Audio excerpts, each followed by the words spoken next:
مسلمانوں، سب نمازیں خصوصاً بیچ کی نماز یعنی نماز عصر پورے اہتمام کے ساتھ ادا کرتے رہو اور اللہ کے آگے ادب سے کھڑے رہا کرو. پھر اگر تم خوف کی حالت میں ہو تو پیادے یا سوار جس حال میں ہو نماز پڑھ لو. پھر جب امن و اطمینان ہو جائے تو جس طریق سے اللہ نے تم کو سکھایا ہے جو تم پہلے نہیں جانتے تھے اللہ کو یاد کرو.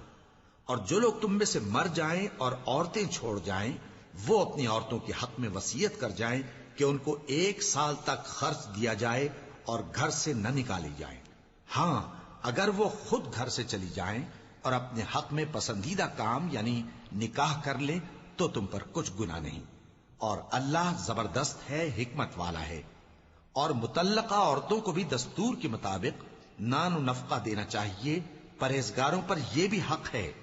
اسی طرح اللہ اپنے احکام تمہارے لیے بیان فرماتا ہے تاکہ تم